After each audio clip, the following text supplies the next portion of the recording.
दूरदर्शन के सभी दर्शक लोग के अजय कुमार तिवारी का नमस्कार।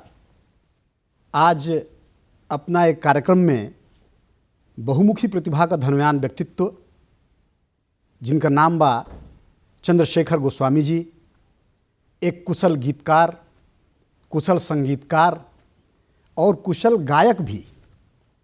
आज उन्हीं से मुलाकात आप सब लोग से हम कराई।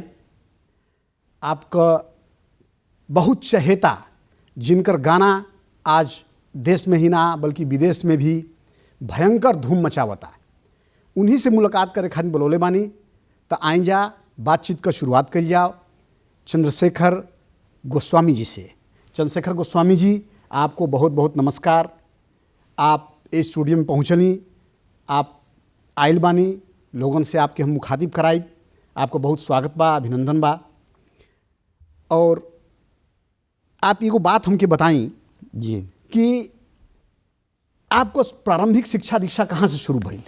प्रारंभिक शिक्षा दीक्षा कहल जाए तो पहला प्राइमरी गुरु नानक खालसा गुरुबाग से पढ़ली। ओकरे बाद फिर BTS बसंत थियोसॉफिकल स्कूल रथ यात्रा वाराणसी से। हाँ, बनारस स्कूल बनारस से भैल हमार जी। ओकरे बाद हुआ से हाई स्कूल और सनातन धर्म से 2 साल इंटर कैली। ओकरे बाद सीधे BHU एडमिशन भैल। BHU से सोशोलॉजी डिपार्टमेंट में BA भैल। वही समय हम हुआ संगीत एकेडमी हो जौन BHU का, हुआ से हम कुछ डिप्लोमा भी कैली गायकी में। अच्छा अच्छा। तो शिक्षा दीक्षा का यही रहल। अच्छा, एक बात बताई कि एगो छात्र, एगो विद्यार्थी, ई अचानक ओकरा अंदर गीतकार कहाँ से पैदा भइल? ये बड़ी इंटरेस्टिंग विषय हो। काहे कि पहले बचपन से मतलब हम ननिहाल में रहतली तो हमार मामा बहुत बढ़िया गायक रहलन। तो उन्हीं समझ लें कि आप हमार पहला गुरु हुवन जी। कन्हैया शर्मा नाम रहन उनकर, अब ना ही हुवन हम लोगन के बीच में। तो उन्हीं हमें गिटार पे सिखावें, कभी हारमोनियम पे सिखावें, मतलब अगर कहीं गलती हुए तो बतावें। तो एक गॉड गिफ्टेड कलाकार सिंगर हमरे अंदर रहल। तो जब आदमी बड़ा होला तो सोचला भैया हम अपने दुनिया में नाम कैसे करब, तो पता लगल एक विधा हमरे अंदर हो गायकी का।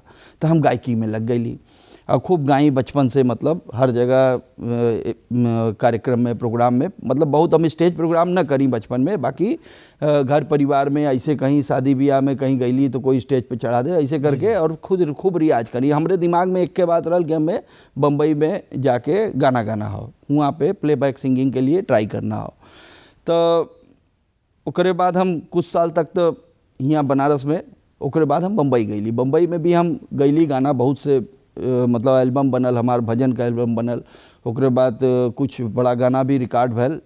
लेकिन वही दौरान हम लिखे लगली, बचपन से लिखत भी रही, थोड़ा थोड़ा लिखत रहे। हमें याद हो जब आप कहलन कि गीतकार, तो हमार पहला रचना चंपक एक पुस्तक आवत। हाँ, तो चंपक में एक आवत रहल। तो मन एक रहत रहल कि आपके 200 को पुरस्कार मिली, प्रथम पुरस्कार, और मन एक फोटो रहे, वो फोटो में देख के बतावे के 2 लाइन लिखे के। तो मन पुरस्कार मिले के रहे। वो समय हम 6-7 में, बल्कि 4-5 में पढ़ा थी। हाँ, बहुत छोटा रही। तो उमन हम देखली तो एक गुड़िया बैठल हो सोफा पे, और एक लड़की ऐसे घुटना के बगल बैठल हो, उससे आँख में आँख मिलावत गुड़िया से, और मूक रहल, ऊपर स्लोगन देना रहल। तो हम उनमें लिखली कि प्यारी गुड़िया दे दे माफ़ी, आज नहीं लाई मैं टाफी। बच्ची जो रहो जूता मोजा पहने लल, मतलब कहीं बाहर से आयल हो। तो ये मन हमें 2य पुरस्कार मिलल। अच्छा अच्छा अच्छा। तो मुआ चंपक से आयल 100 रुपया का पुरस्कार। तो हमरे अंदर एक गीतकार, मतलब एक रचनाकार मन जागृत हो गल। हाई हम गायक अपने मन में, लेकिन वो एक रचनाकार पहला हमारी कोशिश भैल। ओकरे बाद फिर समय समय पे लिखत रही, बाकी हम मेन गायकी में लगल रही कि कोई तरह मतलब गाना हो। मैं मुंबई गईली। मुंबई में जनते हुआ बहुत स्ट्रगल, बहुत लोग हुआ और कलाकार। तो हम अपन लिखत कुछ रचना ऐसा भी भैल हमार के जौन राष्ट्र हित में, और अपने जैसे गंगा का एक रचना भैल हमार वही दौरान।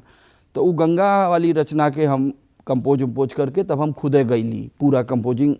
मन एक जने हुआ मनोज नयन जी, वो कंपोजिंग कैलन, कुछ आधा वो कैलन, आधा हम कैली।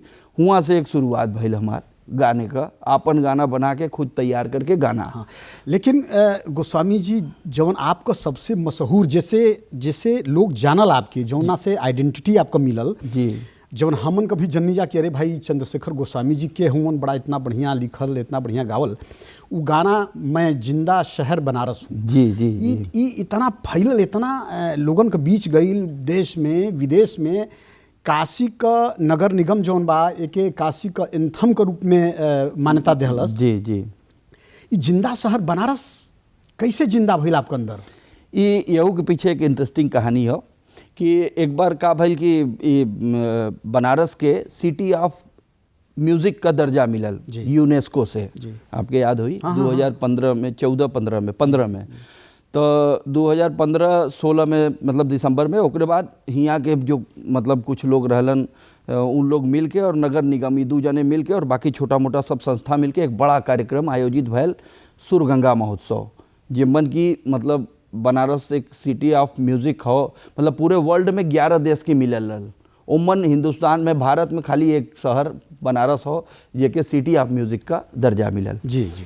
वही में हमें नगर निगम में बातचीत भइल और एहर ओहर, तब फिर करके वो गाना लिखा के ओके कंपोज उम्पोज करके रिकॉर्ड कैली और वहीं नगर निगम ओके लोकार्पित करवैलन। खुदे लिखली, हाँ, कंपोजिशन खुदे बनौनी। जी जी जी। तनी गुनगुनाई ना दुलाई। हाँ, और मन कहा कि म्यूजिक हमार जौन पार्ट हो, वो एक मनीष सिन्हा मुंबई में हमारे मित्र हुवन, बहुत अच्छा, हाँ, बहुत म्यूजिक का गुणी आदमी हुवन। वो मनीष सिन्हा पूरा म्यूजिक बनैलन, आप सुनियन तो मन पूरा जो प्रोडक्शन, हाँ म्यूजिक जो हाँ प्रोडक्शन, और बाकी एकर कंपोजिंग बहुत सा मनीष सिन्हा भी, मतलब जैसे एक गीत आप सुन ले मिट्टी वाले दिए जलाना, ओकर कंपोजिंग मनीष सिन्हा कैले हुए। तो लेकिन ज्यादातर बहुत सी कंपोजिंग का होला कि लिखे के समय ही कंपोजिंग हो जाला, दिमाग में चलत रहेला, ओकर धुन बन जाला। तो आप कहत हुए तो ये जिंदा शहर बनारस जौन एक तरह से समझ ले बाबा विश्वनाथ की कृपा से के ई गाना के हम में ई लगला कि हम ना ही लिख लिए, हमरे अंदर उतर के स्वयं बनारस एके रचले हो ई गाना के। जी जी जी जी। तो ये बदे बनारस खुद अपने बारे में बतावत हो, ये मन कोई रचनाकार ना भाई, मन जो रचनाकार हो खुद बनारस हो। तो आप देखिए तंदुलाइन कि जिसने भी छुआ वो स्वर्ण हुआ, जिसने भी छुआ वो स्वर्ण हुआ, सब कहे मुझे मैं पारस हूँ, मेरा जन्म महाशमशान मगर मैं जिंदा शहर बनारस हूँ, मैं जिंदा शहर बनारस हूँ। जिसने भी छुआ वो स्वर्ण हुआ, सब कहे मुझे मैं पारस हूँ, मेरा जन्म महाशमशान मगर मैं जिंदा शहर बनारस हूँ, मैं जिंदा शहर बनारस हूँ। और देखिए बनारस का एक स्वरूप इसमें जी के साक्षी संतों की परंपरा विश्राम जो मुझ में लेते हैं। बनारस विश्राम की जगह है। काशी में अनादिकाल से बड़े बड़े ऋषि मुनि तपस्वी जो हैं उन्होंने तपस्याएं भले ही अलग अलग जगहों पे की, लेकिन काशी आए, यहाँ तो जीवन का विश्राम ही काशी में काश्यान मणान मुक्ति ही कहा जाता है हमारे शास्त्रों में। हाँ, और बल्कि ये भी है कि काशी, वैसे भी काशी में अगर आप आइए तो आपको आपके मतलब एक रात रुके के पड़ी।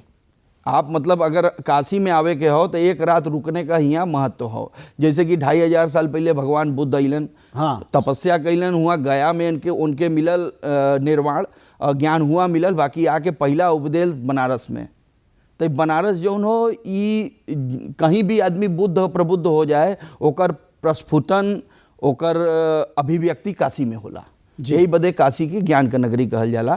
तो हो कि एमन 3 प्रकार का विश्राम हो, एक होला पूर्ण विश्राम, एक होला लघु विश्राम, एक होला मध्य विश्राम। लघु विश्राम 2500 साल पहले बुद्ध अइलन और एक दिन बदे रुकलन और सारनाथ में अपन उपदेश देलन और चल गइलन। कुछ ऐसा अइलन कि जौन यहाँ पे अइलन 10-20 साल रहलन, ओकरे बाद मगहर तीर्थ में जाकर के अपन भले ही प्राण त्याग छोड़ देलन, बाकी वो मध्य विश्राम भैल। और कुछ लोग ऐसे रहलन जौन बनारस में आके रह गइलन, बनारस उनके पचा ले सब वो बनारस के पचा लेलन, वो बनारस के साथ एकाकार हो गइलन, वो कहीं गइलन नहीं। तो ये तीनों प्रकार के विश्राम करता जौन हुवन बड़े बड़े सिद्ध साधक और महापुरुष, उनके विषय में कि साक्षी संतों की परंपरा विश्राम जो मुझ में लेते हैं, अवघड़दानी की तपोभूमि शिव मोक्ष मुझी में देते हैं। उपदेश हूँ कीना राम का मैं, तुलसी की मानस का रस हूँ, मेरा जन्म महाशमशान मगर मैं जिंदा शहर बनारस हूँ, मैं जिंदा शहर। और इसका दूसरा बंद, ये 2 ही बंदों में मतलब बहुत से लोगों ने कहा कि इसमें और लंबा होना चाहिए और और बड़ी रचना होने, लेकिन हमको लगता है कि अगर इसी का अगर व्याख्या किया जाए तो अपने बहुत आप है, में अपने आप में पूर्ण है। हाँ पूर्ण, मतलब एक पार्ट ये आध्यात्मिक हो गया, दूसरा भौगोलिक है कि उत्तरवाहिनी गंग यहाँ, हर दिन एक नई उमंग यहाँ, कण कण बिखरा संगीत यहीं। वो जो सिटी ऑफ म्यूजिक की बात है कि उत्तरवाहिनी गंग यहाँ, कण हर दिन एक नई उमंग यहाँ, कण कण बिखरा संगीत यहीं, अद्भुत जीवन का ढंग यहाँ। गमछा लपेट के आदमी पूरा हाँ, ये जीवन पूरा बिता लोग दे वाला। घूमेला बनारसी हाँ। लोग तो हाँ। तो गुरु ज्ञान की अविरल धारा हूँ मैं, प्रिय का प्रेम सुधारस हूँ, मेरा जन्म महाशमशान मगर मैं जिंदा शहर बनारस हूँ, मैं जिंदा शहर बनारस हूँ, मैं जिंदा शहर बनारस हूँ। बहुत अच्छा। और- अच्छा देखी, हम जहाँ तक देखले बानी जितना आपका रचना होली सर, जी वो देश के समर्पित, जी अपना संस्कार के समर्पित, जी राष्ट्र के समर्पित, जी, समाज के समर्पित, जी, जी। आ जवन ज्वलंत जवन समस्या वाली सर ऊपर ज्यादा आपका फोकस रहेला। फोकस रहेला। हाँ, जी जी बड़ा अच्छा चीज है। जी जी क्योंकि आजकल का युवा लोग के बड़ा जरूरी बा बतावल। जी जी जी आप खुद एक युवा बानी, जी जी जी इतना बढ़िया रचना करता नहीं, आप रचना कहीं एगो मेरे सपनों का भारत, जी जी वो कैसन सपना आपका है, वो ओकरा विषय में हाँ, ई एक बढ़िया ऐसन बात भैल कि मतलब अलग अलग लोग बतावलन कि हमार भारत कैसे होए के चाहिए, भारत का रहे वालन का दृष्टिकोण होए के चाहिए। तो ओकरे ऊपर एक रचना भैल कि उम्मीदों की नींव पे समृद्धि की खड़ी इमारत हो, मुझको लगता है ऐसा मेरे सपनों का भारत हो, उम्मीदों की नींव पे समृद्धि की खड़ी इमारत हो, मुझको लगता है ऐसा मेरे सपनों का भारत हो। और एकात्मवाद जो है कि दूर गांव के अंतिम व्यक्ति तक पूरी सुविधा पहुंचे, भ्रष्टाचारी की गर्दन तक फांसी का फंदा पहुंचे, बेरोजगारी भूख गरीबी और अशिक्षा दूर रहे, अपनी संप्रभुता प्रभु सत्ता दुनिया को मंजूर रहे, देश सुरक्षित रहे न सीमाओं पर कोई शरारत हो, मुझको लगता है ऐसा मेरे सपनों का भारत हो। और दूसरा बंद है इसका कि देश की जनता को प्रगति का रास्ता दिखलाना होगा, सोने की चिड़िया को फिर से भारत में लाना होगा, देश की जनता को प्रगति का रास्ता दिखलाना होगा, सोने की चिड़िया को फिर से भारत में लाना होगा, जनसंख्या पर रहे नियंत्रण विश्व गुरु की शान रहे, विश्व पटल पर मेरे तिरंगे का ऊंचा सम्मान रहे, देश की खातिर काम करें सब मन सबका निस्वार्थ हो, मुझको लगता है ऐसा मेरे सपनों का भारत हो, उम्मीदों की नींव पे समृद्धि की खड़ी इमारत हो, मुझको लगता है ऐसा मेरे सपनों का भारत हो। क्या बात है, बहुत अच्छा बहुत अच्छा बहुत अच्छा ये रचना आपका रहल जी। यही कड़ी में आपका हमके याद आवता 2020 में एक गाना आपका रिलीज भई रहे दिवाली पर। हाँ, दिवाली जी, पर जी जी जी मिट्टी हाँ, के दिए जलाओ। हाँ, जी जी और पहले भैल हालांकि हाँ मैंने हाँ, यूट्यूब पर हाँ, हम जो हाँ, देखने हाँ, जा जी, तो जी, वो जी, शायद जी। अक्टूबर 2020 जी, में हाँ, वो वही प्रकाशित दिवाली के भई- समय, दिवाली के दिवाली के समय समय, जी, प्रकाशित जी, भई जी, रहे, जी, आई रहे जी, ऊपर चढ़ा जी, रहे यूट्यूब पर। बड़ा अच्छा लागल सुन के, ऐसे कि जौन हमन का सोना का चिड़िया वाली बात आप कहनी है कि फिर से बनावे के चाहिए। जी, जी। तो कैसे बनी जब तक हमन का आत्मनिर्भर ना होके के हर आदमी माने देश अपना पर निर्भर ना रही तब जी। तक कैसे वो ऐसा तो संभव ठीक नहीं बात खे। है, ठीक बात। तो वही के हमके लागल कि ये आपका गीत जौन बा मिट्टी के दिए जलाओ, जी जी जी ई ओके एकदम चरितार्थ करता जी, जी, ताकि जैसे दिया अगर अपने यहाँ बने ओकर इस्तेमाल होखे, जी, जी। ई लाइट फाइट जौन बाहर से आविले से हनका बहिष्कार होखे, हाँ, जी। तो वो परिप्रेक्ष्य में जौन आपका गीत रहल बड़ा निक लागल, बड़ा लोग के सुनल, बड़ा सराहल भी। जी जी जी और अगर कुछ ही आदमी के मन में अगर ये बात बैठ गई कि नहीं हमके मिट्टी का दिया जरा तो एक बहुत बड़ एकर एगो इंडस्ट्री टाइप का बन जाई। हाँ हाँ इतना बड़ा देश बा हमार। बनल भी हो। आप देखें ना कि हर 3-4-5 साल में जब से ये गाना रिलीज भैल जी। ओकरे बाद से आप देखें तब मिट्टी का दिया मतलब पहले थोड़ा बहुत बिकत रहे दिवाली में, बाकी अब आप देखिए तब मतलब बहुत से लोग मन ई हो गल हुअन कि नहीं हमें मिट्टी का दिया जलाने, भला वो थोड़ा बहुत झालर बत्ती अपन एयर ओवर लेके लगा लें, लेकिन मिट्टी का दिया जलाना आप जरूरी हो गल। नहीं तो एक पहले दिवाली में ये स्थिति रहल कि लोग मिट्टी का दिया पूछे ना, हाँ ना, खाली घर में पूजा गणेश जी लक्ष्मी जी के पूजा के समय रख देलन बस हो गल उनकर। तो ई रचना भैल यही दिवाली के लेके कि मिट्टी का दिया देख ली कि भाई कुम्हार लोगन का स्थिति हो कि भाई अब पहले धीरे धीरे तो एक बहुत बड़ा उद्योग रहा हमनी के यहाँ पूरे देश भर में मतलब मिट्टी का बर्तन में खाना बने तो अब हाँ, बहुत इस्तेमाल रहा मिट्टी का, लेकिन धीरे धीरे एक कम भैल, बाकी बर्तन आ गए तो कुम्हार भाई लोगन का रोजगार कम होवे लगल। तो एके लेकर के एक रहल मन में तो एक रचना हो गल। अब रचना का होला ना कभी कभी अपने से आवला, तो वही कड़ी में ये आयल आपके सुनावत नहीं यही में दो लाइन कि राष्ट्रीय हित का गला घोंट कर छेद न करना थाली में, राष्ट्र हित का गला घोंट कर छेद न करना थाली में, मिट्टी वाले दिए जलाना अब की बार दिवाली में, मिट्टी वाले दिए जलाना अब की बार दिवाली में, देश के धन को देश में रखना नहीं बहाना नाली में, देश के धन को देश में रखना नहीं बहाना नाली में, मिट्टी वाले दिए जलाना अब की बार दिवाली में, मिट्टी वाले दिए जलाना अब की बार दिवाली में।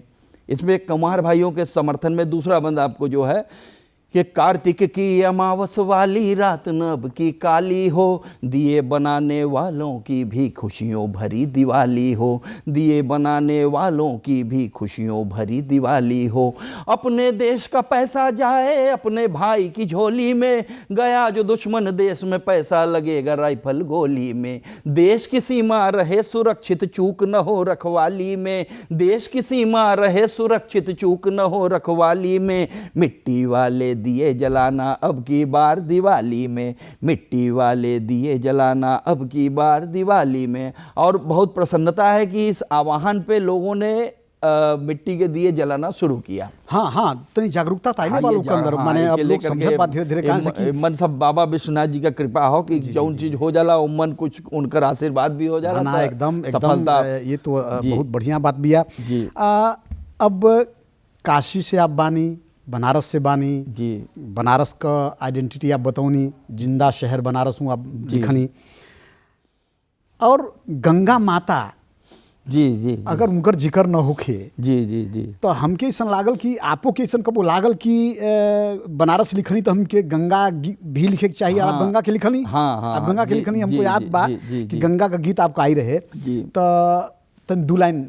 हाँ, जो नमामि गंगे का कार्यक्रम में उसको पुरस्कार भी मिला जी जी, एक नमामि गंगे एक गीत प्रतियोगिता आयोजित कैले रहल, ओमन एक प्रथम पुरस्कार मिलल गीत के। तो दो लाइन हमको सुना दें। एमन हो कि हुआ तुम्ही से जन्म हमारा, हुआ तुम्ही से जन्म हमारा, हुआ तुम्ही से जन्म हमारा, तुम्ही को अर्पित हे मात गंगे, तुम्हारी रक्षार्थ अब ये जीवन तुम्हें समर्पित हे मात गंगे, हे मात गंगे, हे मात गंगे। और बंद देखिएगा इसका कि तुम ही भगीरथ की हो धरोहर, वसुंधरा की तुम ही हो थाती, तुम ही भगीरथ की हो धरोहर, वसुंधरा की तुम ही हो थाती, तुम ही से जिंदा है राष्ट्र गौरव, तुम ही से जीवित मनुष्य जाति, तुम्हारे जल से है धर्म सिंचित, तुम ही से पुष्पित हे मात गंगे। जब हम गंगा जल को, हमारे धर्म में एक व्यवस्था है कि जब हम गंगा जल को हाथ में लेकर के और बोलते हैं ओम पवित्र पवित्र वा सर्वावस्थान गदो पिबाय स्मरेत पुंडरीकाक्षम सबाह्याभ्यंतर शुचि ओम पुंडरी, तो जब हम जल को छिड़कते हैं जमीन पर तो उसी जल से तुम्हारे जल से है धर्म सिंचित, उसी से ये धर्म सिंचित होता है और उसी जल से फिर वो पुष्पित और पल्वित होता है। तो गंगा, माँ गंगा का हमारे दैनिक भी कह लीजिए, काशी में तो ही है 2525 किलोमीटर लंबी दूरी तय करके गोमुख से गंगा सागर में जा कर के माँ गंगा मिलती हैं और उस पर काम भी अच्छा हो रहा है। और भी अभी बहुत होना उसमें बाकी है। हाँ, चली समय का भी धीरे धीरे हमन के ध्यान में रखे के हाँ, बाटे। जी, जी, जी। और बड़ा बढ़िया लागल।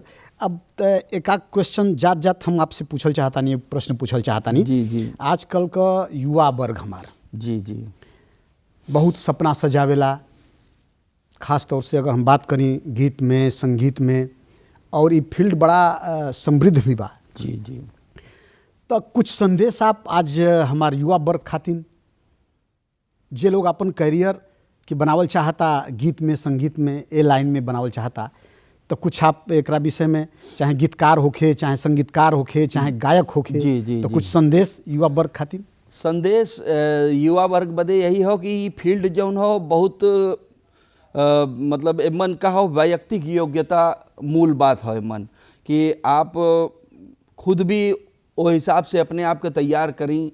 बहुत जल्दी छोटा रास्ता अपना करके एमन आगे नहीं बढ़ल जा सकला, काहे कि जब तक संघर्ष ना हुई तब तक कहल जाला ना कि रंग लाती है हिना मिट्टी में पत्थर पे पिस जाने के बाद।